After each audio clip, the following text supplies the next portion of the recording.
بسم اللہ الرحمن الرحیم وبہ نستعین الحمد للہ رب العالمین والصلاة والسلام علی سید المرسلین وعلی آلہ وصحبہ اجمعین ومن تبعہم بإحسان الی یوم الدین اعوذ باللہ من الشیطان الرجیم بسم اللہ الرحمن الرحیم الیوم اکملت لکم دینکم واتممت علیکم نعمتی ورضیت لکم الاسلام دینا وقال تعالی ام لہم شرکاء شرعوا لہم من الدین ما لم یأذن بہ اللہ۔ محترم حاضرین، نواقض ایمان یعنی ایمان کو توڑ دینے والی بحث میں ہم نے شرک، کفر اور نفاق کے بارے میں جانا۔ اگلا درس الفصل الرابع کا عنوان ہے البدعہ، بدعت۔ اس میں 3 مباحث ہے اور آج کافی تاخیر بھی ہو چکی ہے، ہم صرف ایک ہی مبحث پر گفتگو کر پائیں گے، اور یہ مبحث پورا کا پورا، یہ تینوں مباحث میں چاہوں گا کہ آپ حاضرین کرام اور جو لوگ اس درس میں شریک ہوتے رہے ہیں، جو لوگ یہ سنتے رہے ہیں، وہ اس پر پوری توجہ مبذول رکھیں اور بدعت سے متعلقہ امور و مسائل کو اچھی طریقے سے سمجھیں، کیونکہ آج کا ہمارے گرد و پیش کا جو ماحول ہے، بہت سارے مسلمان شرک، کفر، نفاق اور بدعت ان امور کو ٹھیک سے جانتے ہی نہیں، ان سے نفرت کرتے ہیں، ان کا رد کرتے ہیں، ان کی قباحت اور شناعت کو بھی جانتے ہیں، اہل علم سے اس کے بیانات سنتے ہیں، اس کے باوجود بہت ساری بدعات، شرکیات کے شکار ہیں، ملوث ہیں اس میں۔ اس کی ظاہر سی وجہ یہی سمجھ میں آتی ہے کہ بدعات سے متعلق اور شرکیات سے متعلق جو معنی اور مفہوم ہے، دین کی تعلیمات، احکام اور دلائل ہیں، اس سے وہ ناواقف اور ناآشنا ہیں۔ اگر وہ واقف ہو جائیں تو امید ہے اللہ کی ذات سے کہ انہیں توفیق ملے گی اور وہ توبہ کر لیں گے، اپنے بدعات کے دلدل سے وہ نکل جائیں گے۔ چنانچہ سب سے پہلے بدعت کی تعریف جانیں۔ بدعت کی تعریف کے سلسلے میں جو لوگ بدعات کے حامی ہیں، اس کے قائل ہیں، اس میں ملوث ہیں، ان کے یہاں بھی بہت سارے علماء کی شکل کے لوگ پائے جاتے ہیں، اور وہ اپنی بدعات کی تائید میں کچھ اصول، قرآن و حدیث کے کچھ شبہات یعنی ان سے نکال کر ایسے معنی اور مفہوم بیان کرتے ہیں جس سے اپنے عوام کو اس بات پر مطمئن کرنے کی کوشش کرتے ہیں کہ جو بدعات وہ اختیار کیے ہوئے ہیں وہ بدعات نہیں ہیں بلکہ شریعت کا حصہ ہے۔ لہٰذا معاملہ انتہائی نازک ہے کہ ایک آدمی بدعت کا ارتکاب کرتا ہے تو یہ سمجھتا ہے کہ میں دین کے نام پر نیکی کر رہا ہوں، نیکی کرتے ہوئے اللہ کی قربت و نزدیکی حاصل کر رہا ہوں، جبکہ اہل علم نے یہ بیان کیا کہ یہ انتہائی خطرناک بات ہے۔ آدمی بدعات میں جتنا محنت کرتا ہے، اللہ سے قریب ہونے کی بجائے اتنا دور ہوتا جاتا ہے۔ اس کی مسئلے کی اہمیت، نزاکت کو سمجھنے کے لیے صرف یہی پہلو کافی ہو سکتا ہے کہ نبی کریم صلی اللہ علیہ وسلم ہر جمعہ کے خطبے میں، جس کو ہم خطبہ مسنونہ کہتے ہیں، اس میں یہ صحابہ کرام کے سامنے دہرایا کرتے تھے کہ دین میں ہر نئی چیز بدعت ہے اور ہر بدعت گمراہی ہے۔ کل محدثۃ بدعہ وکل بدعۃ ضلالہ۔ صحابہ کرام کے سامنے بار بار یہ کہنا، اس سبق کو دہرانا، اس کی اہمیت کا اندازہ لگانے کے لیے کافی ہے کہ ہمیں یہ سبق ہمیشہ یاد رکھنا چاہیے، اسے فراموش نہیں کرنا چاہیے، اس بحث کو بار بار دہرا کے تازہ کرنا چاہیے، کیونکہ نہ جاننے سے بہت شدید قسم کا خطرہ لاحق ہو سکتا ہے ہمارے دین، ایمان پر اور ہمارے اعمال کی بربادی کی شکل میں۔ اب اس میں البدعہ کے عنوان کے تحت انہوں نے کہا کہ 3 مباحث ہے۔ پہلا مبحث جو ہے تعریف البدعہ، بدعت کی تعریف، بدعت کہتے کسے ہیں۔ سب سے پہلے اولاً تعریف البدعۃ لغتاً، لغوی اعتبار سے، لغت اور زبان میں بدعت کا معنی کیا ہوتا ہے۔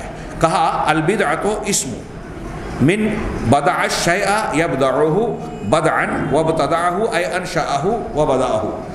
بدعت کہتے ہیں یہ اسم ہے، لفظ بدعت اسم ہے، اور یہ اس فعل کی بدع فعل سے بنا ہے۔ بدع الشیء کسی چیز کا، بدع الشیء یبدعہ بدعا، یعنی بدع یہ فعل ماضی ہے، یبدعہ فعل مضارع، ماضی پاسٹ ٹینس مضارع، اس میں حال اور مستقبل کا زمانہ پایا جاتا ہے معنی میں۔ ہاں، وابتدعہ اور ابتدا کرنا، ہاں ابتداء فعل اس کا مصدر ہے ابتداء، اس کا معنی ہوتا ہے انشأہ و بدأہ، کسی چیز کو پیدا کرنا یا اس کو شروع کرنا، اس کا آغاز کرنا۔ ہاں، وبدعت الشیء، میں نے کسی چیز کی بدعت اختیار کی، مطلب ہے اذا انشأتہ، جب تم نے اس چیز کو شروع کیا، اس کا آغاز کیا، اس کو وجود دیا، پہل وجود دیا۔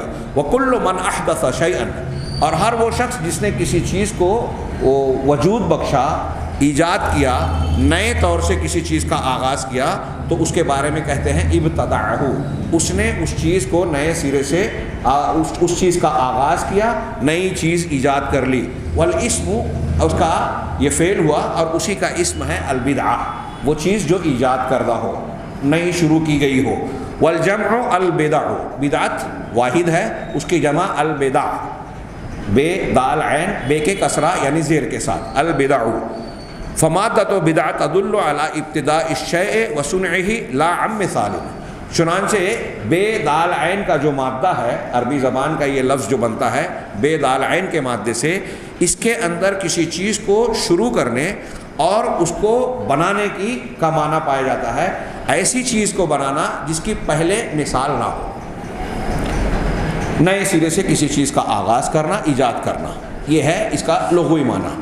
ثانیاً تعریف البدعت اصطلاحاً، اصطلاح میں یعنی شریعت میں جب ہم بدعت کا لفظ استعمال کرتے ہیں، ایک ہے لغوی استعمال، ہاں کوئی کام آپ نے نیا کیا کہ آپ نے بڑی اچھی بدعت شروع کی، تو دنیاوی اعتبار سے یہ کہا جا سکتا ہے، جیسے حضرت عمر نے کہا تھا نعمت البدعت هذه، وہ شرعی بدعت نہیں تھی، ہاں کہ ایک کام جو اللہ کے رسول صلی اللہ علیہ وسلم سے ثابت تھا، فعل کے طور پر تراویح والا، 3 دن تک آپ نے عمل کیا، صحابہ کو جماعت سے نماز پڑھائی، اور پھر فرض نہ ہو جائے اس ڈر سے چھوڑ دیا۔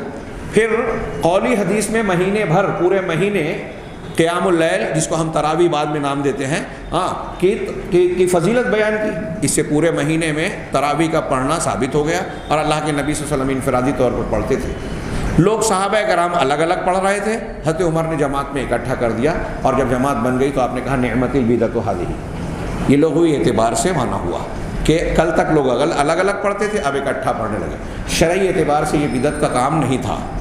اب شریعت میں بدعت کسے کہتے ہیں؟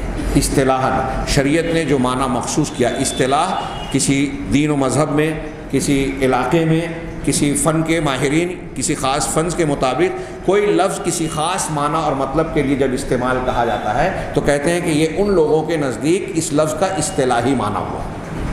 تو اب دین اور شریعت میں لفظ بدعت کو کس معنی میں استعمال کیا گیا تو کہا جائے گا یہ شرعی اصطلاح ہے۔ کہا المعنى الاصطلاحی للبدعہ مشتق من معناہ اللغوی، کہہ رہے ہیں کہ بدعت کا اصطلاحی معنی اس کے لغوی معنی سے ہی حاصل کیا گیا ہے، مشتق ہے، اسی سے اس کے گویا لغت میں جو اس کا اصل معنی ہے اس کی بنیاد اس کے شرعی اصطلاحی معنی میں پائی جاتی ہے۔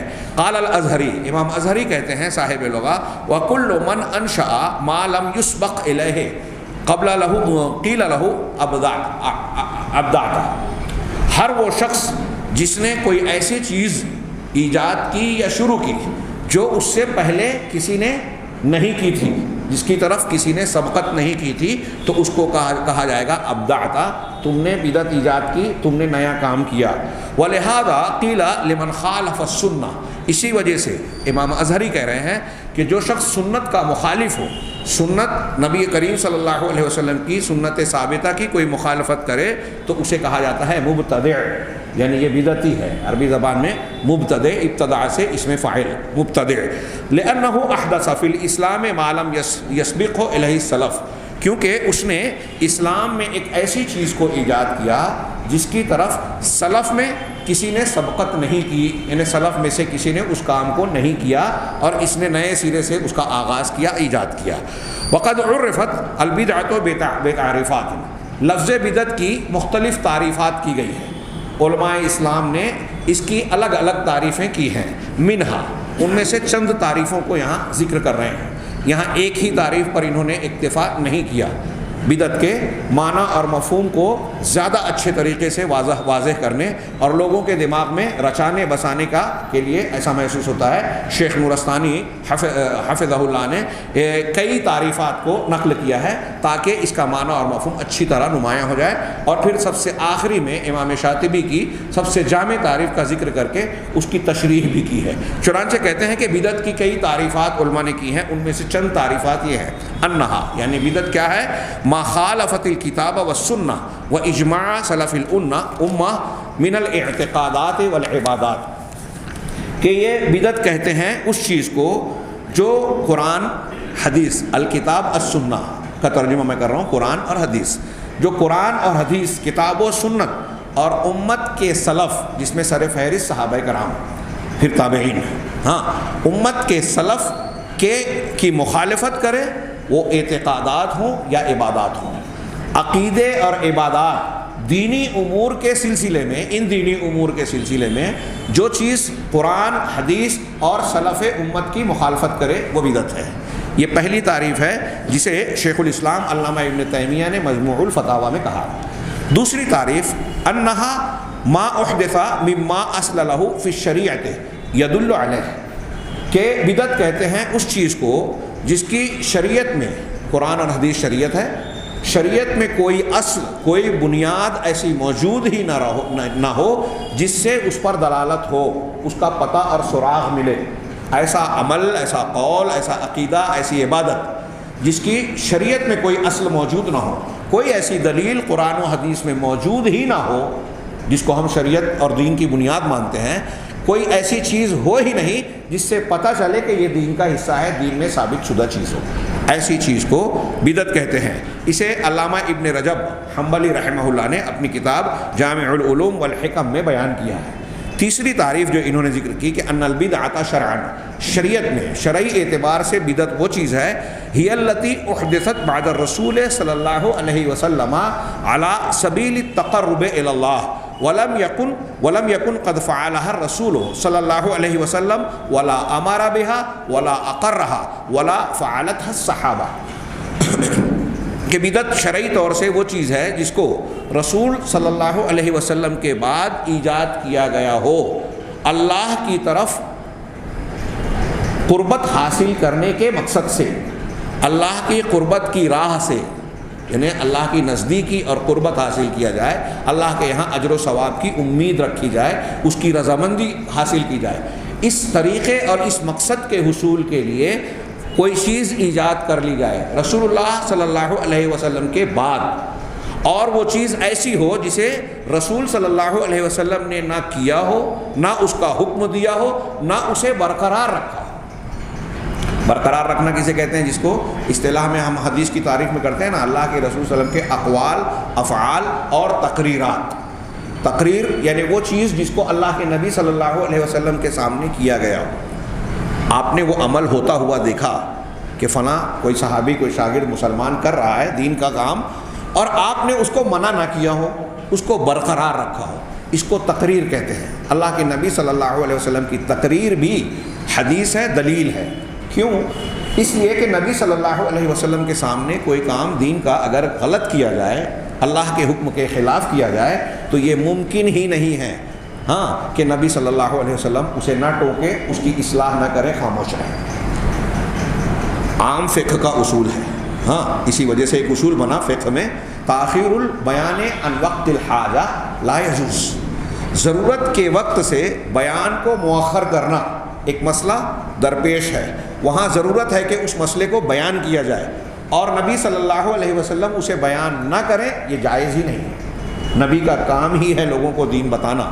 اب جب بیان اور وضاحت کی ضرورت ہے تو یہ کیسے ممکن ہے کہ نبی کریم صلی اللہ علیہ وسلم اسے بیان نہ کریں، نہ بتائیں؟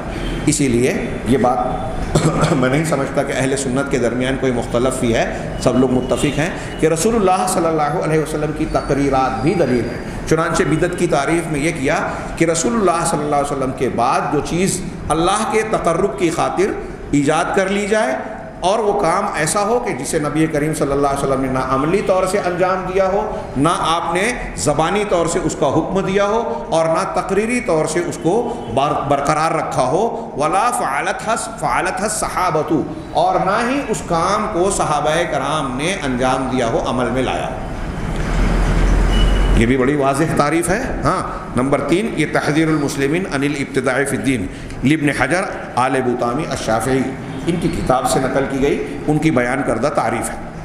اب اس تعریف میں بعض الفاظ کی شیخ نورستانی نے وضاحت کی جس سے بدعت کا معنی سمجھنے میں آپ کو ہم کو آسانی ہو سکتی ہے یا وضاحت اور روشنی پڑ سکتی ہے. چنانچہ انہوں نے کہا کہ اس تعریف میں جو صاحب تعریف نے کہا قولہ علی سبیل التقرب الی اللہ، اللہ کی طرف قربت حاصل کرنے کے راستے سے، اللہ کی نزدیکی چاہنے کے لیے، سیدھا سیدھا جملہ کہیں تو اللہ کے تقرب کے لیے جو کام کیا جائے، تو یہ جو لفظ استعمال کیا اس کی وضاحت کر رہے ہیں کہ یقصد بہ ما کان مخترعا فی الدین. اس کا مقصد کیا ہے اس جملے کا؟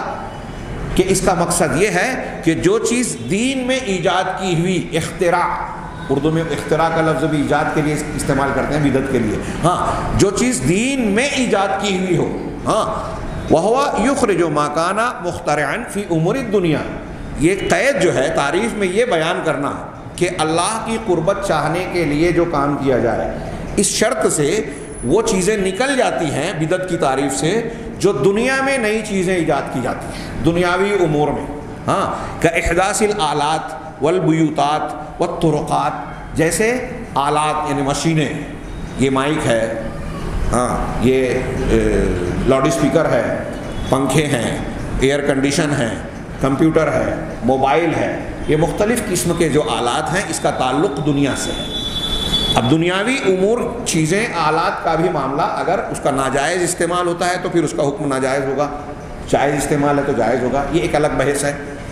یہاں جو تعریف کر رہے ہیں کہ بدعت کی تعریف میں یہ جو کہا گیا کہ اللہ کی قربت چاہنے کے لیے جو عمل ایجاد کیا جائے، تو یہاں اللہ کی قربت چاہنے کی جو قید لگائی گئی، شرط لگائی گئی، کیوں لگائی گئی وہ وضاحت کر رہے ہیں کہ اس کے ذریعے سے وہ چیزیں اس بدعت کی تعریف میں داخل ہوتی ہیں جو دینی امور کو اس میں داخل کیا جائے، ایجاد کیا جائے، دین سے متعلق عمل، عقیدہ، عبادت اگر ایجاد کی جائے. دنیاوی امور میں جو چیزیں ایجاد کی جا رہی ہیں وہ اس تعریف میں نہیں آئیں گی. وہ جیسے آلات ہوں، گھر بار ہوں، نئے نئے قسم کے گھر اور نئے سہولیات سے آراستہ گھر بنائے جائیں، طرقات، راستے ہوں. فإن ذلك لا يعتبر ابتداء الا من حيث المعنى اللغوي الصرف. اس لیے کہ ان چیزوں کو بدعت نہیں قرار دیا جائے گا سوائے لغوی اور زباندانی کے معنی، خالص لغوی اعتبار سے، لغت کے اعتبار سے، زباندانی کے اعتبار سے ہم یہ کہہ سکتے ہیں کہ یہ چیز نئی ہے، بدعت ہے. لیکن شریعت کے اعتبار سے اس کو بدعت نہیں کہا جائے گا کیونکہ یہ شریعت کا حصہ نہیں ہے، اللہ کے تقرب کے لیے اس کو ایجاد نہیں کیا گیا، دین کا حصہ اسے نہیں بنایا گیا. یہ انسان کی دنیاوی امور سے متعلق چیزیں ہیں جس میں ایجاد کرنے، نئی سے نئی اور بہتر سے بہتر چیزوں کو استعمال کرنے کی شریعت نے تعلیم اور گنجائش بیان کی ہے. لہٰذا ان چیزوں میں، دنیاوی امور میں نئی نئی چیزوں کی طرف ترقی کرنا یہ کوئی ناجائز نہیں ہے بلکہ یہ جائز ہے. تو یہ لغوی اعتبار سے یہ چیزیں بدعت ہیں، شرعی اعتبار سے بدعت کی تعریف میں داخل نہیں ہیں. یہ اس لیے بھی اچھی طرح دماغ میں بٹھائیے کہ جو لوگ بدعات کرتے ہیں، جب ان سے آپ کہیں گے کہ فلاں کام دین اور شریعت کا جو آپ لوگ دین سمجھ کر، عبادت سمجھ کر، اللہ کے تقرب کا عمل سمجھ کر رہے ہیں، یہ صحابہ اللہ کے نبی صلی اللہ علیہ وسلم سے ثابت ہے ہی نہیں، لہذا بدعت ہے. تو وہ جواب دیں گے کہ اگر وہ کام اللہ کے رسول اور صحابہ سے ثابت نہیں ہے تو پھر یہ پنکھا تھا کیا اللہ کے رسول صلی اللہ علیہ وسلم کے زمانے میں؟ یہ لاؤڈ اسپیکر تھا کیا؟ یہ موبائل، کمپیوٹر اور فلاں مشینیں، آپ کی گاڑیاں، موٹر کار وغیرہ یہ چیزیں تھیں کیا؟ نہیں تھی. تو اب جاہل عوام کو یہ اس سے سبق پڑھایا جاتا ہے کہ جب یہ چیزیں نہیں تھی اور آپ اسے جائز مان رہے ہو تو وہ نئی دین کی باتیں بھی جائز ہو جائے گی. کتنا بھونڈا استدلال اور کتنی جاہلانہ بات ہے. لیکن اس جاہلانہ بات کو لوگ بیان بھی کرتے ہیں اور حیرت کی بات یہ ہے کہ بہت سے لوگ مطمئن بھی ہو جاتے ہیں کہ جب یہ چیزیں نئی جائز ہے تو وہ بھی نئی جائز ہو سکتی ہے، جبکہ دونوں میں بعد المشرقین ہے. شرعاً وہ ممنوع ہے، یہ شرعاً جائز ہے، دونوں کے حکم الگ ہیں. آپ آگے دلیلیں پڑھیں گے. چنانچہ آگے شیخ فرماتے ہیں کہ ان کو لغوی اعتبار سے تو بدعت کہا جائے گا، شرعی اعتبار سے نہیں. وَيَتَرَتَّبُ عَلَيْهَا الْأَجْرُ أَوِ الْوِزْرُ تَبْعًا لِنِيَّةِ فَاعِلِهَا. اور یہ دنیاوی امور کی جو چیزیں ہم اختیار کرتے ہیں، نئی ایجاد کرتے ہیں، تو اب اس پر اجر عائد ہوگا یا بوجھ عائد ہوگا، ثواب ملے گا یا گناہ؟ تو شیخ اس کو کہہ رہے ہیں کہ اس پر اجر اور بوجھ اس کے فاعل کرنے والے کی نیت کے مطابق مرتب ہوگا. یعنی یہ مائک، یہ موبائل، کمپیوٹر، جدید آلات، دنیاوی امور کی چیزیں شرعاً بدعت نہیں ہیں، اور ان چیزوں کا استعمال انسان اچھا، جائز، شرعی تعلیم کے اعتبار مطابق کرے گا تو ثواب ملے گا. ہاں، اور اگر ان چیزوں کا استعمال شریعت کی تعلیمات کے خلاف کرے گا، غلط نیت سے کرے گا، شریعت کی مخالفت والے یا بری نیت کے ساتھ، تو اس پر اللہ تبارک و تعالیٰ کے یہاں گناہ اور پکڑ ہوگی، گناہ ملے گا. فَإِنْ أَرَادَ بِذَلِكَ مَصْلِحَةً شَرْعِيَّةً وَالِاسْتِعَانَةَ عَلَى الطَّاعَةِ وَنَفْعَ الْمُسْلِمِينَ. بس اگر ان دنیاوی نئی چیزوں کے ذریعے سے وہ کوئی شرعی مصلحت کا ارادہ کرتا ہے، ہاں، یا اللہ تبارک و تعالیٰ کی اطاعت و فرما برداری میں مدد لیتا ہے ان چیزوں سے، اور مسلمانوں کو نفع پہنچانے، فائدہ پہنچانے کے لیے کوئی کام، کوئی چیز استعمال کر رہا ہے، فإنه ماجور، تو ایسا شخص اجر پائے گا، اجر کا مستحق ہوگا. وَإِنْ أَرَادَ بِذَلِكَ التَّعَاوُنَ عَلَى الْمُنْكَرِ. اگر وہ ان نئے ایجاد کردہ دنیاوی آلات اور اشیاء سے منکر اور گناہ کے کام میں تعاون چاہے گا، اس کا ارادہ کرے گا، والإضرار بالمسلمین، اور مسلمانوں اور لوگوں کو نقصان پہنچانے کا مقصد رکھے گا، او غیر ذالک من المحظورات، یا اس قسم کے اور ممنوع اور حرام کیے ہوئے مقاصد کو اپنا مقصد بنائے گا ان چیزوں کے ذریعے سے جو شریعت میں حرام ہے، ممنوع ہیں، تو وہ گنہگار ہوگا. فهو آثم، وہ گنہگار ہوگا. ومن احسن، اب یہ وضاحت کرنے کے بعد آخر میں انہوں نے امام شاطبی کی سب سے جامع بدعت کی تعریف نقل کر کے اس کی تشریح کر کے یہ پہلا مبحث ختم کیا، لیکن یہ بھی ایک صفحہ سے زائد پر مشتمل ہے. آئیے ہم اس پر نظر ڈالیں. ومن احسن تعریفاتها واجمعها، بدعت کی سب سے اچھی بہترین تعریف، ایک بہترین تعریف اور ایک انتہائی جامع تعریف، سب سے جامع تعریف میں سے ایک یہ ہے کہ بدعت کہتے ہیں کس کو؟ عبارت عن طریقۃ فی الدین مخترعۃ تضاہی الشریعۃ یقصد بالسلوک علیہا المبالغۃ فی التعبد للہ سبحانہ. یہ تعریف امام شاطبی رحمہ اللہ نے اپنی کتاب الاعتصام کے صفحہ نمبر 28 پر کی ہے. چنانچہ وہ اس تعریف کا ترجمہ اور تشریح ملاحظہ فرمائیں. وہ اس کا ترجمہ ہوگا کہ بدعت عبارت ہے، ایسے طریقے سے جسے دین میں اختراع کرتے ہوئے، ایجاد کرتے ہوئے بنایا جائے، دین میں ایجاد کر کے کوئی طریقہ اختیار کیا جائے، اور یہ طریقہ تضاہی الشریعہ، شریعت کے محاذات میں، اس کے مقابل میں ہو، یا دوسرا ترجمہ کریں کہ شریعت کے مماثل ہو، دین میں ایجاد کرتے ہوئے اللہ اور اس کے رسول نے شرعی احکامات جو بیان کیے ہیں اس کے جیسی لگے، اس کی مشابہت اختیار کرے، قرآن اور حدیث کے بتائے ہوئے عبادات اور اعمال و عقائد کے جیسا اس کو اختیار کیا جائے. تضاہی الشریعہ، جو شریعت کی مزاحات اور مقابل میں ہو، اس کی برابری کرتی ہو، اس کی مماثلت اختیار کرتے ہو. تضاہی کے میں نے 3-4 ترجمے مفہوم بیان کرنے کے لیے کیے. یقصد بالسلوک علیہا، اور اس طریقے پر چلنے سے مقصود کیا ہو؟ المبالغۃ فی التعبد للہ سبحانہ، اللہ سبحانہ و تعالیٰ کی عبادت اختیار کرنے میں غلو کرنا، زیادتی کرنا مقصود ہو. میں اس کو اپنے الفاظ میں پھر سے دہراؤں، الفاظ انہی کے تھوڑے آسان اور الگ ترجمے کی شکل میں، کہ دین میں کوئی نیا عمل، کوئی نیا طریقہ بنایا جائے اور اس پر جو کہ شریعت کی مماثلت اور مشابہت رکھتی ہو، شریعت کے مقابل کھڑی کی جا رہی ہو، وہ طریقہ ایجاد کیا ہوا شریعت کے مقابل کھڑا کیا جا رہا ہو، اور اس طریقے پر عمل کرنے کا مقصد یہ ہے کہ اللہ تبارک و تعالیٰ سے زیادہ قربت حاصل کی جائے، قربت حاصل کرنے میں غلو یعنی زیادتی کی جائے. یہ امام شاطبی کی تعریف، جیسا کہ شیخ نے کہا، اور صرف شیخ نورستانی ہی نہیں، بعض دوسرے علماء نے بھی کہا کہ بدعت کی تعریفات میں علامہ شاطبی رحمہ اللہ کی یہ تعریف بہت ہی جامع ہے. اور کیسے جامع ہے؟ اب اس میں بیان کی ہوئی جو الفاظ ہیں اس کی تشریح کی کہ اس سے کیا معنی مراد ہو رہا ہے، اور یہی سمجھنا بدعت کے حقیقی معنی کو واضح کرتا ہے، ہم کو اچھی طرح سے ذہن نشین کرنا چاہیے. کہتے ہیں وَإِنَّمَا قُيِّدَ بِالدِّينِ، اب امام شاطبی نے اپنی تعریف میں مختلف قید لگائی. کیا؟ پہلی کہ دین کی قید لگائی. پہلا عبارت عن طریقۃ فی الدین مخترعۃ، کہ دین میں ایجاد کرتے ہوئے کوئی طریقہ اختیار کیا جائے. تو اب یہاں فی الدین کی جو قید لگائی امام شاطبی نے، اس کی وضاحت کرے. کیوں کہا کہ دین میں؟ کہا لأنہا فیہ تخترع، اس لیے کہ اسی میں ایجاد کی جانے والی بات ہے. وإلیہا یضیفہا صاحبہا، اس لیے کہ اس کا ایجاد کرنے والا آدمی دین کی طرف ہی منسوب کرتا ہے. بدعت دین کے نام پر ہی بنائی جاتی ہے، تبھی تو لوگوں میں رائج ہوتی ہے. اگر میں کوئی طریقہ اپنے طور پر کروں اور کہوں کہ یہ میرا طریقہ ہے، آج کی زبان میں نوجوان جو کہتے ہیں میرا اسٹائل ہے، میرا کام ہے، تو کوئی اسے دین یا نیکی کا کام نہیں سمجھے گا.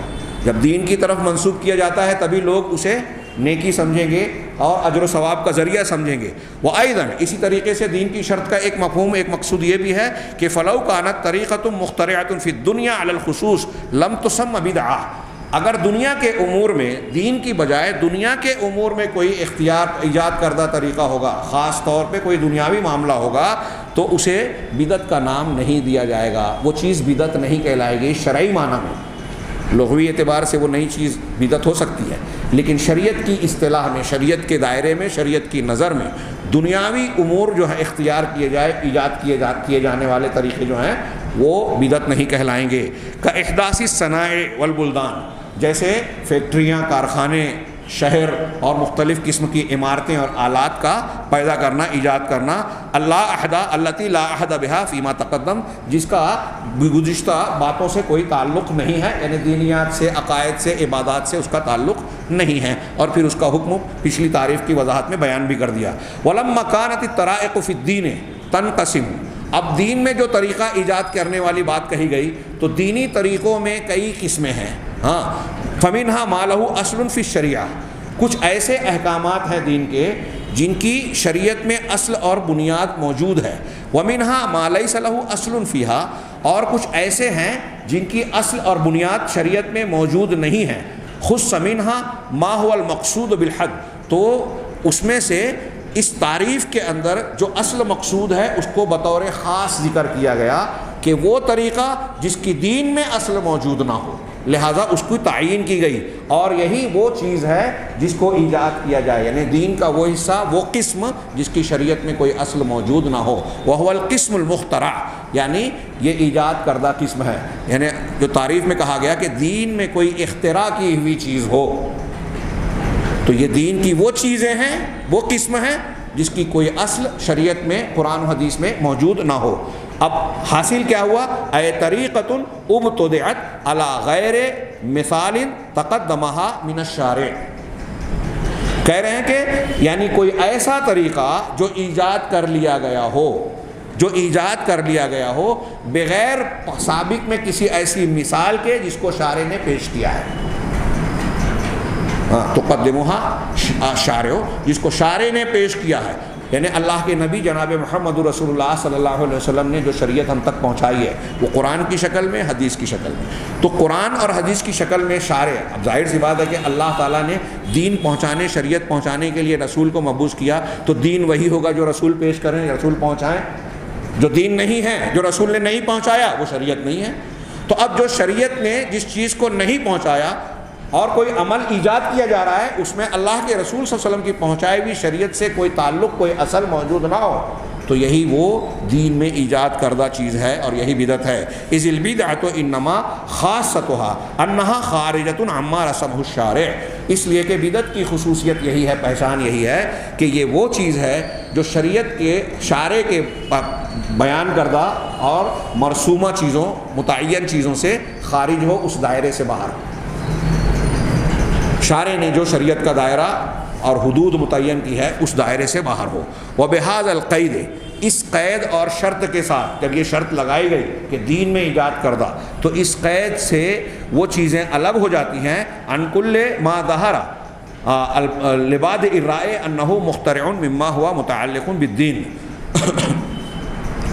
اب اس قید کو لگا کر جب یہ کہا گیا کہ دین سے اس کا تعلق ہو تو جن جن چیزوں کا دین سے کسی بھی شکل میں تعلق نظر آتا ہے، یہ بہت غور سے یہ اگلا والا جملہ سماعت فرمائیں اور دماغ میں رکھیں کہ دین سے ربط کوئی بھی شکل میں اگر اب نظر آتا ہے اللہ سے، رسول اللہ صلی اللہ علیہ وسلم سے، جیسے مثال کے طور پہ علم نحو، علم صرف، مفردات اللغہ. ہاں، علم نحو کسے کہتے ہیں؟ عربی جاننے والے جانتے ہیں. نحو سمجھ لیجئے کہ عربی گرامر کہہ لیجیے. صرف عربی الفاظ کے مشتقات. ایک لفظ ہے جیسے ابھی آپ پڑھ رہے تھے کہ بدع، بے دال عین، اب اس سے کیا کیا لفظ بنا؟ بدعت، ابتداع. تو اب یہ ایک لفظ ہے اور اس سے الگ الگ الفاظ مشتق ہوتے جا رہے ہیں، بنتے جا رہے ہیں. لفظ فعل، فے عین لام، یہ ایک مادہ ہے. اب اس سے کتنے الفاظ بنتے ہیں؟ فاعل، مفعول، تفعیل، مفعال، اور اسی کو عام طور سے وزن مان لیا گیا ہے فے عین لام کو. تو اس سے جتنے الفاظ بنتے جاتے ہیں تو اب لفظ الگ الگ شکلیں جو اختیار کرتے ہیں، اس کے ان اوزان کو بتانے والا علم جو ہے وہ علم صرف ہے. ایک لفظ کیسے کیسے ماضی بن گیا، مضارع بن گیا، اس میں فاعل بن گیا، اس میں مفعول بن گیا، اس میں آلہ بن گیا، اس میں ظرف بن گیا، مصدر بن گیا، اور فلاں مصدر میمی بن گیا. یہ اس مصدر کے وزن پر ثلاثی ہے، پھر اس میں مزید کیا جائے، حروف کا اضافہ کیا جائے، تو یہ صرف میں یہ بحث ہوتی ہے. اور نحو میں جو ہے اس کا گرامر کہ الفاظ جو عربی زبان کی ہم عبارت پڑھ رہے ہیں، بسم اللہ الرحمن الرحیم. تو اب یہ نحو میں آپ نحو کے قاعدے پڑھیں گے تو پتہ چلے گا کہ بے کیا عمل کرتا ہے. اسم پہ داخل ہوا تو اسم کے آخر میں زیر آ گیا، بسم اللہ ہم پڑھ رہے ہیں. اللہ کیوں پڑھ رہے ہیں؟ بے کی وجہ سے، کیونکہ بے حرف جار ہے، یہ جس اسم پر داخل ہوتا ہے اس کو کسرہ یعنی زیر دے دیتا ہے. یہ ایک میں نے مثال دی ہلکی سی. ان قواعد کو اور اس سے متعلقہ امور کو جو علم بیان کرتا ہے، جس سے عربی زبان کے الفاظ کی حالت اور عبارت میں استعمال کرنے والی جو اعرابی کیفیات ہیں، حالات ہیں، اور پھر اس سے کیا کس پر حرکات لگائی جائے گی، کہاں ساکن ہوگا، کہاں حرکت ہوگی، کہاں زیر ہوگا، کہاں زبر ہوگا، یہ باتیں جاننے والا جو علم، بتانے والا جو علم ہے اس کو علم نحو کہتے ہیں. پھر مفردات اللغہ، لغت کے مفردات، عربی زبان کے مختلف الفاظ کے انفرادی معنی کیا ہوتے ہیں. الحمد للہ رب العالمین. اب الحمد ایک لفظ ہے، مفرد لفظ، اس کا کیا معنی لغت میں ہوتا ہے؟ للہ، اللہ کا لغوی معنی یا کس طرح سے بنا ہے. عالمین کا کیا مطلب ہے؟ تو یہ مفرد لفظوں کے الفاظ کے معنی. واصول الفقہ، اسی طریقے سے فقہ کے اصول. وسائر العلوم، علوم الخادمہ للشریعہ، اسی طریقے سے وہ سارے علوم جو شریعت کی خدمت کرتے ہیں، شریعت کے معنی، مفہوم اور مسائل اور متعلقہ امور کو سمجھنے سمجھانے میں مددگار ہیں. یہ سارے علوم کا تعلق دین سے ہے. ہمارے یہاں کچھ لوگ بولتے ہیں نا کہ بھئی قرآن میں تو اعراب نہیں تھا. یہ بات سمجھانے کے لیے میں یہ مثال دے رہا ہوں. قرآن میں اعراب نہیں تھا، حجاج بن یوسف نے اعراب لگایا. کچھ لوگ یہ بھی کہتے ہیں کہ اب یہ بھی بدعت بولو. مصحف اس طریقے سے نہیں چھپتا تھا اللہ کے رسول کے زمانے میں، اور اعراب ایسے زیر زبر پیش والا طریقہ نہیں تھا، تو کیا اسے بدعت کہیں گے؟ یہ دین کی بدعت ہے. ایک موٹا سا سوال. نبی کریم صلی اللہ علیہ وسلم، صحابہ کرام، جتنے بھی مسلمان قرآن کی تلاوت کرتے تھے تو کس طرح کرتے تھے؟ جیسے ہم پڑھ رہے ہیں الحمدللہ رب العالمین. اب ہماری آواز لہجے میں فرق ہو سکتا ہے، لیکن اعراب کی کیفیات میں جو ہم پڑھ رہے ہیں وہی تو ان سے لغت قریش والی جو ہے وہی تو مروی ہے نا. تو اب وہ الحمدو پڑھتے تھے، دال کے آخر میں پیش لگاتے تھے. ان کے زمانے میں پیش لگانے کا طریقہ الگ تھا، یا حرکات کا رواج نہیں تھا، لیکن پڑھنے میں تو وہ حرکتیں وہی تھی نا جو آج پیش کے ذریعے سے، زیر کے ذریعے سے، زبر اور سکون کے ذریعے سے ہم بیان کر رہے ہیں، ہم پڑھ رہے ہیں.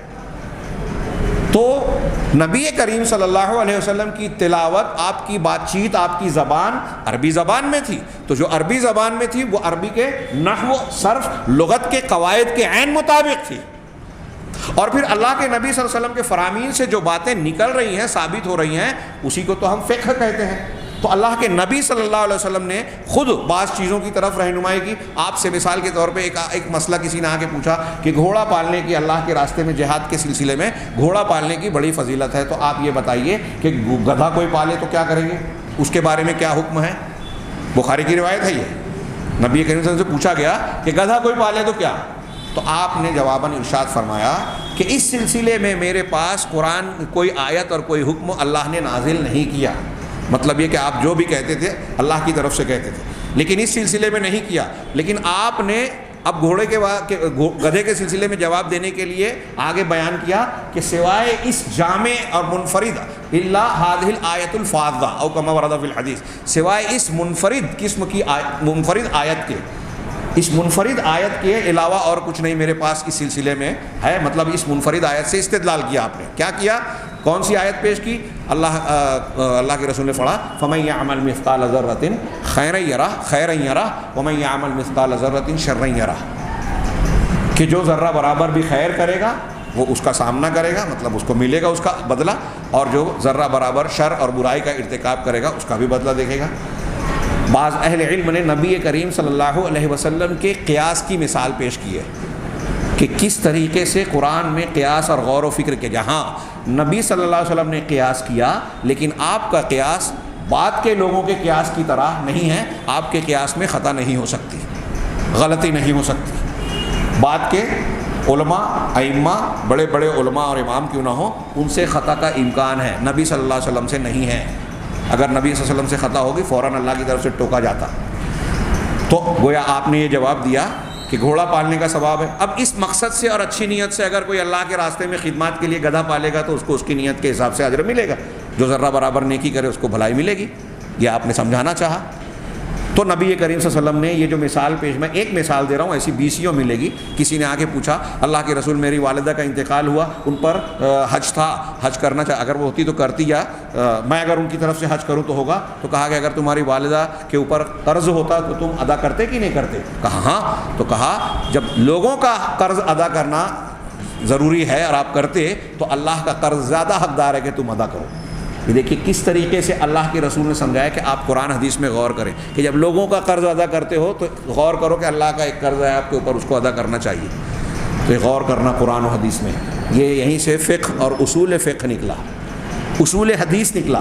اب اصطلاحات کے نام، لکھنے کا انداز، پہلے زیر زبر پیش الگ انداز سے بیان کے لکھا جاتا ہو، بعد میں الگ انداز سے اس کو شکل دے دی گئی ہو، لیکن چیز تو وہی ہے، اس کی اصل شریعت میں موجود ہے. اللہ کے نبی صلی اللہ علیہ وسلم اور صحابہ کرام اس کو ویسے ہی تلاوت کرتے تھے. ان کی تلاوت کے انداز کو برقرار رکھنے کے لیے یہ علامتیں اختیار کی گئی، اس لیے ان کو بدعت نہیں کہا جا سکتا، اس کی اصل شریعت میں موجود ہے. اب جہاں غنہ وہ کرتے تھے تو غنہ کیسے ادا کیا جائے اس کو ظاہر کرنے کے لیے جو تحریری علامتیں اختیار کی گئی، یہ وہی چیز ہے جو صحابہ کرام اور اللہ کے رسول صلی اللہ علیہ وسلم نے قرآن کے پڑھنے کے وقت اختیار کیا تھا. نئی چیز کہاں ہوئی؟ نئی علامت ہوئی. اور علامتیں، اصطلاحات، یہ کوئی ایسی چیز نہیں ہے جس پر شریعت نے روک ٹوک. جیسے اب ہمارے ہاں کوئی بچہ پیدا ہوا، ہم اس کے لیے کوئی نیا نام رکھتے ہیں، تو اب ایک شریعت کا پرانا اصول ضابطہ ہم مستنبط کر رہے ہیں. اللہ کے رسول صلی اللہ علیہ وسلم کی ایک حدیث ہے کہ اللہ کا یہ فرمان ہے، رسول اللہ صلی اللہ علیہ وسلم کا یہ فرمان ہے، آپ کا یہ قول ہے، آپ کی یہ تقریر ہے. اس چیز کو ہم شریعت کی حجت مانتے ہیں اور پہچان کے لیے اس کو کہا کہ یہ حدیث ہے، یہ سنت ہے، تو اس کا نام حدیث اور سنت رکھا گیا. میں نے ایک مثال سمجھانے کے لیے دی، جبکہ اللہ کے رسول کی احادیث اور سنت کو، قرآن کو حدیث، خود قرآن و حدیث میں حدیث اور سنت کہا گیا ہے. ہاں، تو اس کے قرآن میں کہا گیا ہے فَبِأَيِّ حَدِيثٍ بَعْدَهُ يُؤْمِنُونَ، سنت کے لفظ کا من رغب عن سنتی، اور ایسے بہت سارے روایات اور نصوص مل جائیں گی. خیر، میں بات واپس لوٹتا ہوں عبارت کی طرف. انہوں نے کہا کہ جو چیزیں ان میں سے ایسے ایجاد کیے ہوئے ہوں جو دین سے متعلق ہیں، ایسی ایجاد کیے ہوئی چیزیں جو دین سے متعلق ہیں، دین کی خدمت کرنے والے ہیں، دین کو سمجھنے میں مددگار ہیں، جیسے علم نحو، علم التصریف یا علم صرف، مفردات اللغہ، اصول فقہ، سائر العلوم الخادمہ، شریعت کی خدمت کرنے والے سارے علوم جس میں اصول حدیث وغیرہ آ گئے. فَإِنَّهَا وَإِن لَّمْ تُوجَدْ فِي الزَّمَانِ الْأَوَّلِ، یہ ساری چیزیں اگرچہ پہلے زمانے میں صحابہ اور رسول اللہ صلی اللہ علیہ وسلم کے زمانے میں نہیں پائی جاتی تھیں، فَأُصُولُهَا مَوْجُودَةٌ فِي الشَّرْعِ، لیکن ان کے اصول شریعت میں موجود تھے. اب کچھ لوگ دھوکہ دینے کے لیے کہتے ہیں کہ یہ جو محدثین کہتے ہیں کہ یہ حدیث صحیح ہے، یہ حسن ہے، یہ ضعیف ہے، یہ مرسل ہے، یہ کہاں اللہ کے رسول کے صحابہ کے زمانے میں صحابہ کرام ایسے جانتے تھے کیا؟ صحابہ کرام کے زمانے میں وہ ڈائریکٹ اللہ کے رسول صلی اللہ علیہ وسلم سے سنتے تھے. بعد کے زمانے میں یہ ہوا کہ انہوں نے ان سے سنا، انہوں نے ان سے سنا، انہوں نے صحابی سے، انہوں نے رسول سے. تو اب جنہوں نے جن سے سنا وہ کیسے ہیں، یہ کیسے معلوم ہوگا؟ یہ قرآن حدیث نے بتایا. اللہ تعالیٰ نے قرآن میں کئی جگہ کہا کہ اگر تمہارے پاس فاسق خبر لائے تو اس کی تحقیق کر لو. اس کا الٹا معنی قرآن کی اس آیت کا محدثین نے نکالا کہ اگر ثقہ آدمی لائے تو اس کی خبر قبول کر لو. 2 عدل والے گواہوں کی بات کو مانو. عدالت میں فیصلہ کرے گا قاضی تو کیسے کرے گا؟ گواہی کے ذریعے سے. گواہ کیسا ہونا چاہیے؟ قرآن و حدیث نے بیان کیا. حدیث کو قبول کرنے کے لیے گواہوں کی شرط سے اعلیٰ شرطیں محدثین نے اختیار کی. اللہ تبارک و تعالیٰ نے ہم تک قرآن پہنچایا. کیسے پہنچایا؟ قرآن ہم تک آیا کیسے آیا؟ پہلے حضرت جبرائیل لائے، پھر حضرت جبرائیل نے کس کے پاس پہنچایا؟ جبرائیل علیہ السلام نے جناب محمد رسول اللہ صلی اللہ علیہ وسلم تک. پھر رسول اللہ صلی اللہ علیہ وسلم نے صحابہ، اور صحابہ نے اپنے اگلی نسل، پھر ایسے درجہ بدرجہ ہوتا ہوا ہم تک تواتر سے پہنچا. قرآن میں اٹھائیے اللہ تبارک و تعالیٰ نے حضرت جبرائیل کا جب ذکر کیا تو کہا کہ علمہ شدید القوا ذو مرہ. شدید القوا ذات نے قرآن کی تعلیم اللہ کے رسول صلی اللہ علیہ وسلم کو دی. اور سورہ تکویر میں کہا مطاع ثم امین. وہ مطاع ہے، یعنی ایسے فرشتے ہیں جن کی بات مانی جاتی ہے، لوگ ان کی اطاعت کرتے ہیں. وہ کسی کے دباؤ میں نہیں رہتے کہ قرآن ان کو دیا گیا دوسروں کا دباؤ قبول کر کے بدل دیں گے. نہیں، وہ خود ان کی اطاعت کی جاتی ہے. سردار کیا ہے؟ سید الملائکہ ہے. ہاں، اور امین ہے، امانت دار ہیں. اللہ تعالیٰ نے کہا امین ہے، مطلب قرآن کی روایت کرنے والے یہ راوی امانت دار ہیں، ثقہ ہیں. یہ اللہ تبارک و تعالیٰ نے سند کی تعلیم دی کہ میں نے قرآن پہنچایا تو کس کے ذریعے سے؟ جبرائیل امین کے ذریعے سے. ان کی صفات ہیں، وہ مطاع ہیں، امین ہیں، شدید القوا ہیں. کوئی ایسی وجہ نہیں ہو سکتی کہ حضرت جبرائیل علیہ السلام اس قرآن میں کمی بیشی خرد و برد کچھ کر دیں. جیسا اللہ نے بھیجا ویسا ہی پہنچایا. پھر نبی کریم صلی اللہ علیہ وسلم کے بارے میں اسی سورہ تکویر میں دیکھیے وما صاحبکم بمجنون. یہ پاگل نہیں ہے تمہارے ساتھی.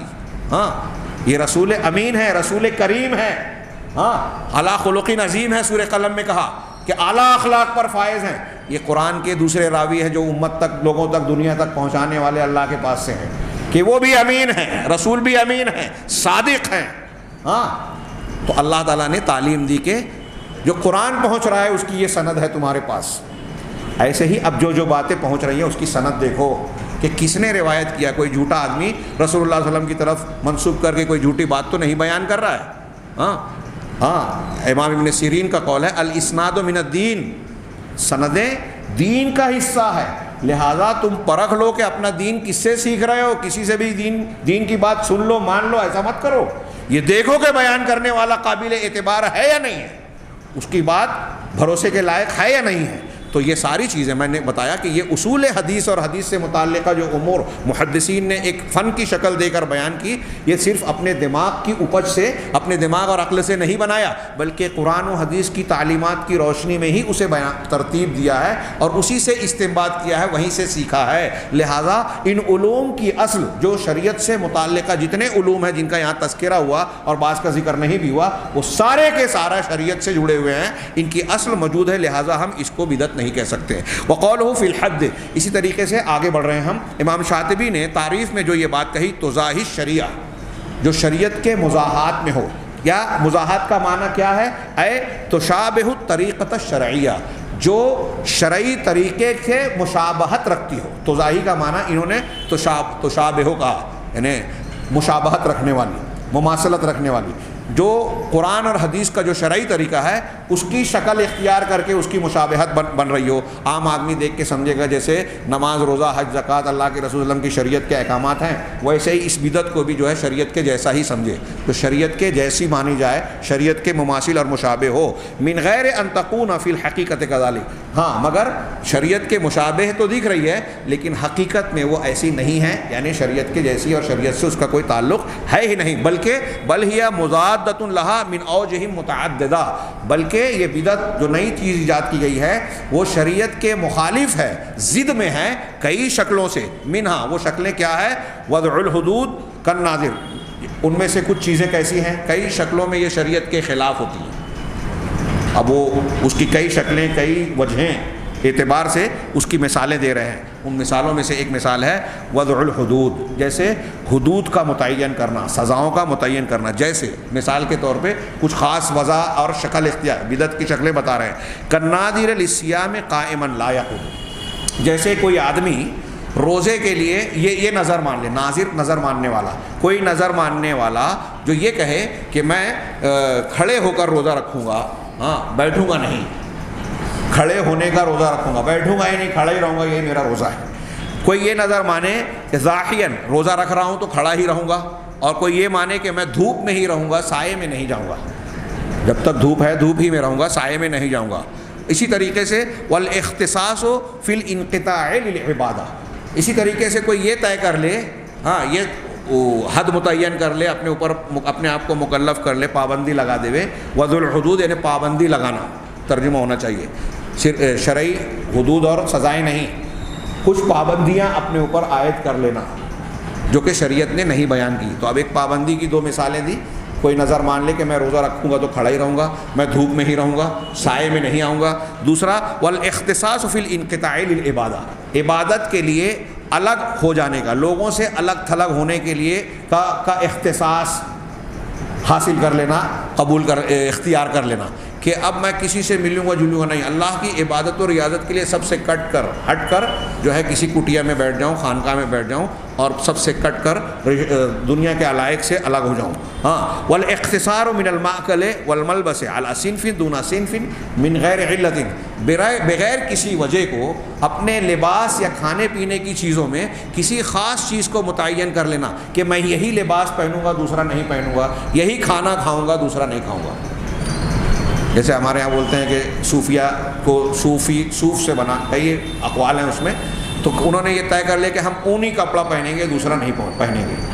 تو بغیر کسی جواز اور وجہ کے اگر کوئی یہ تعین کر لے تقرب سمجھتے ہوئے، نیکی سمجھتے ہوئے کہ میں سادگی اختیار کرنے کے لیے، اللہ کا تقرب حاصل کرنے کے لیے بس صرف یہی کپڑا پہنوں گا، صرف یہی کھانا کھاؤں گا، دوسری کوئی چیز کھاؤں گا نہیں، تو یہ بھی جو ہے ایسی پابندی کا عائد کرنا ہے جو شریعت میں نہیں ہے۔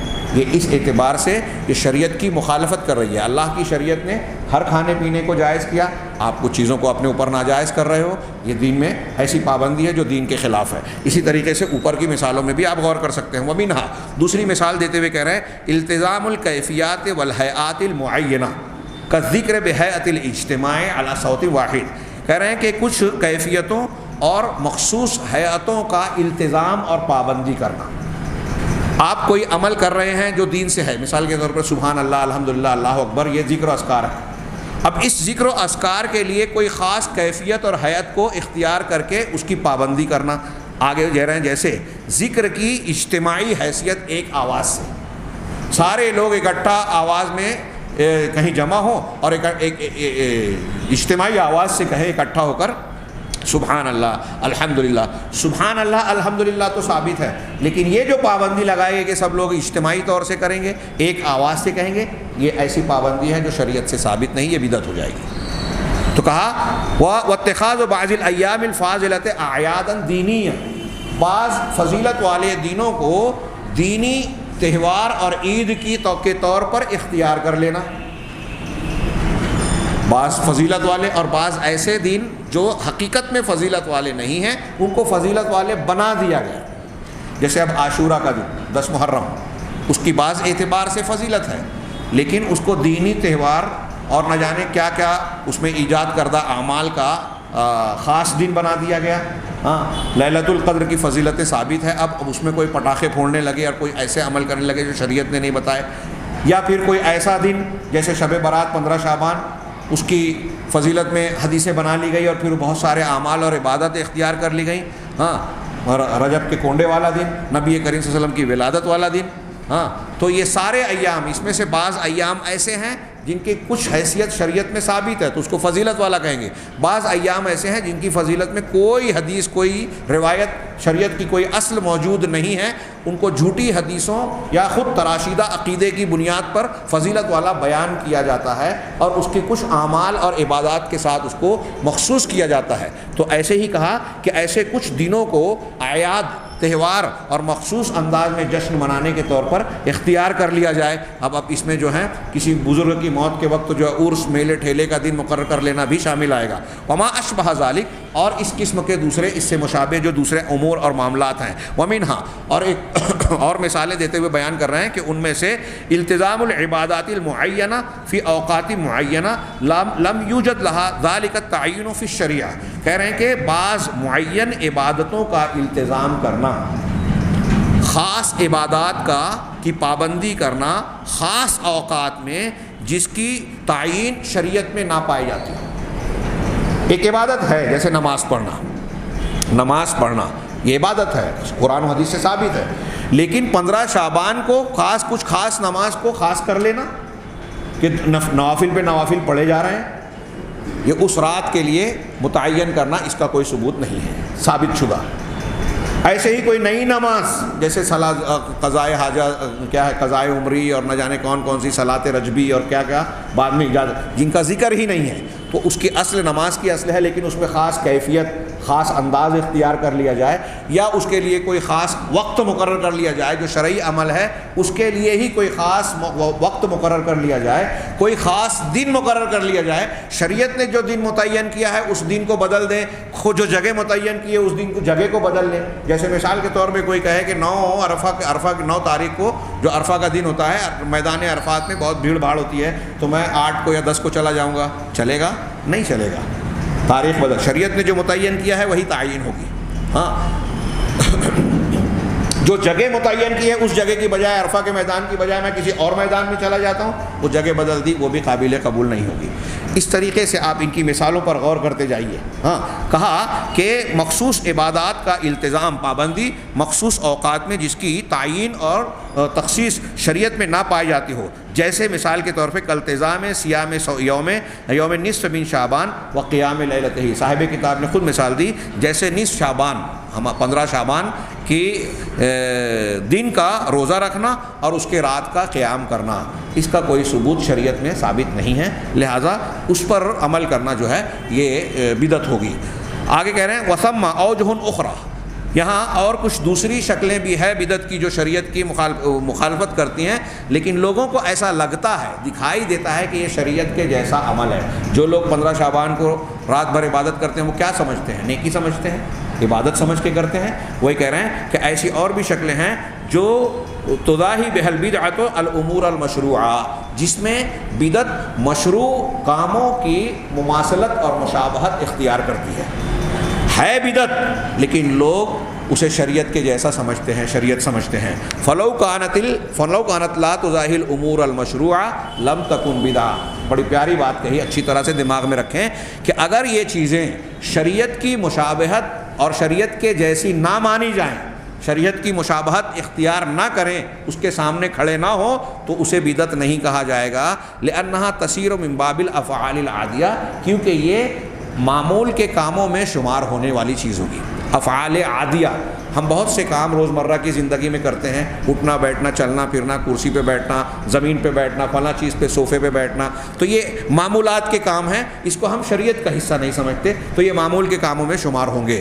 آگے آخری تعریف کے آخری حصے کے بارے میں کہتے ہیں وَيُقْصَدُ وَقَوْلُهُ يُقْصَدُ بِالسُّلُوكِ عَلَيْهَا الْمُبَالَغَةُ فِي التَّعَبُّدِ لِلَّهِ. بدعت کی تعریف میں ایک جملہ یہ کہا کہ جو نیا ایجاد شدہ کام ہے اس سے مقصود، اس پر چلنے اور عمل کرنے سے مقصد کیا ہے؟ اللہ کی عبادت میں مبالغہ کرنا، زیادتی کرنا. کہہ رہے ہیں ہوا تمام و معنی البدعہ، یہ بدعت کے معنی کا اتمام ہے، تکمیل ہے. اذ هو المقصود بتشریعها، کیوں؟ اس لیے کہ نئی چیزیں جو ایجاد کی جا رہی ہے دین کے نام پر، اس کا مقصد ہی یہی ہے کہ اللہ کی قربت زیادہ سے زیادہ اچھے انداز میں اختیار کی جائے، زیادہ سے زیادہ آسان طریقے سے اللہ کی قربت حاصل کی جائے. ہاں، تو یہی مقصود ہے. لہٰذا جس کام میں یہ چیز ہوگی اور وہ دین میں اس کی اصل موجود نہیں ہے، وہ بدعت ہے. وہذا التعریف، آخر میں یہ اتنا کہنے کے بعد اب خلاصہ کہہ رہے ہیں وہذا التعریف مع الشرح. یہ تعریف جو ہم نے بیان کی، ہاں، شرح کے ساتھ، من الشاطبی رحمہ اللہ، امام شاطبی رحمہ اللہ سے نقل کرتے ہوئے، یوضح حقیقت البدعہ، یہ بدعت کی حقیقت کو بے نقاب اور واضح کرتی ہے. ہاں، وانہا، اور یہ بتاتی ہے کہ بدعت کیا ہے. آگے اس کا خلاصہ انہوں نے 2-2.5 لائن میں بیان کیا.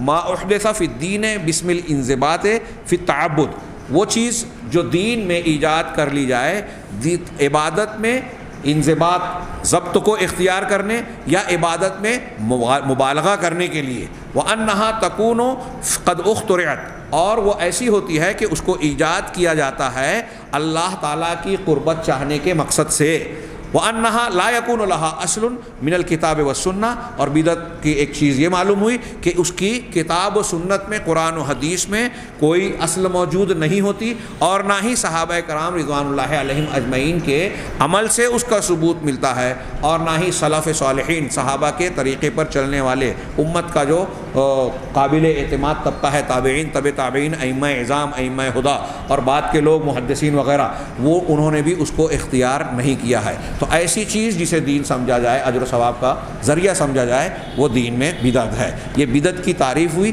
اور میں نے قدر وضاحت سے بیان کرنے کی کوشش کی۔ امید ہے کہ بدعت کا معنی اور مفہوم ذہن نشین ہو گیا ہوگا، اور نہ ہو تو اسے مزید دہرا کر ذہن نشین کریں۔